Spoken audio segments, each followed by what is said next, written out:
Thank you for watching my channel. Please subscribe and like. Now back to the news. Welcome to New Jersey. We've been waiting for you. Taylor Swift brought her catalog-spanning, marathon-length concert to MetLife Stadium on Friday to kick off the three-night Garden State leg of her Eras tour. The highly anticipated East Rutherford dates mark the midpoint of the trek, which features a whopping 52 dates and stretches on through the summer. Swifties lucky enough to have tickets to the sold-out show descended upon the stadium, which usually houses both the New York Jets and the New York Giants, early in the afternoon.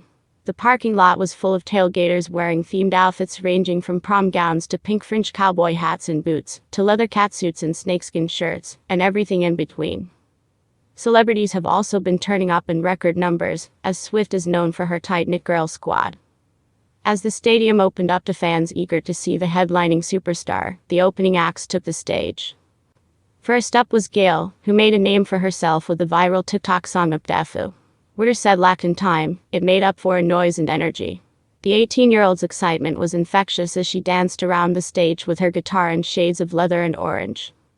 Phoebe Bridgers was next to take the stage and did so in her signature blinged-out skeleton dress, to the unmistakable opening riff of Disturbed's Down with the Sickness.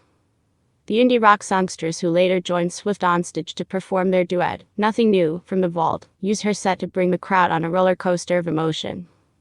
Bridgers, 28, brought her signature melodic melancholia to the massive audience, until she hit her peak with a crescendoing shriek to close out her last track, I Know the End.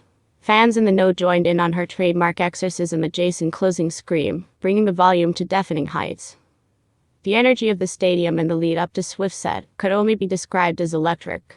When applause by Lady Gaga started, signifying the woman of the hour would be taking the stage shortly, fans in every section grew restless and excited. Concertgoers of all ages and eras traded Swift-themed friendship bracelets, a newfound fan project turned tradition, inspired by a line in one of Swift's newer songs, You're on Your Own, Kid. A giant clock then appeared on the stage's massive screen, as Leslie Gore's You Don't Owe Me filled the air, earning thunderous cheers from the crowd. As the countdown hit zero, Swift's backup dancers appeared carrying massive flowing fabric fans in dreamy watercolor tones, and made their way down the catwalk, eventually bending over a hidden door that would reveal Swift, 33, for the opening mashup of Miss Americana and The Heartbreak Prince in Cruel Summer, from her 2019 album, Lover. Fans were delighted to see Swift, who has made headlines for her many eras tour outfit variations, strutting around the stage in a brand new bodysuit for the Lover era. The never-before-seen look featured navy blue tassels that dangled around her thighs, paired with her signature thigh-high boots. This wasn't the only new look debuted on stage in East Rutherford. The performer also introduced a new ball gown for the Speak Now era, as well as a glittering, deep rust-colored gown for her Evermore performance. The pop princess is no stranger to the stage, and it shows in every moment of her performance. Every note is perfect, every move exactly on the mark, every section of the stadium given attention. Even the speeches Swift gives in between songs are rehearsed and retained from night to night.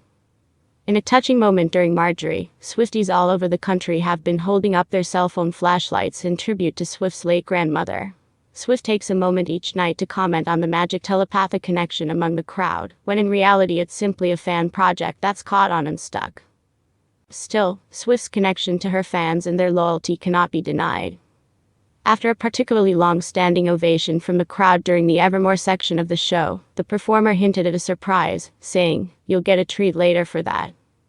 Swifties are no strangers to surprises, of course. In fact, the Eras tour has a whole section dedicated to just that. Surprise songs.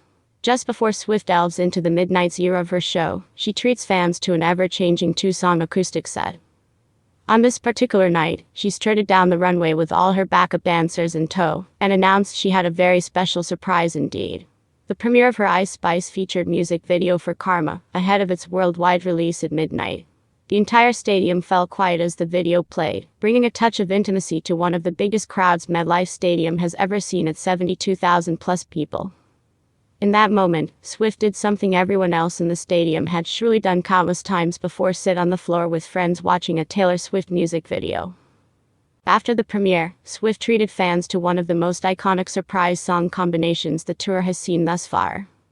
She was joined onstage by longtime collaborator Jack Antonoff to perform Getaway Car off 2017's Reputation. Afterward, she sat down at her doodle-covered piano and launched into Maroon, one of her most fan-requested songs from her most recent release. But the surprises didn't stop there.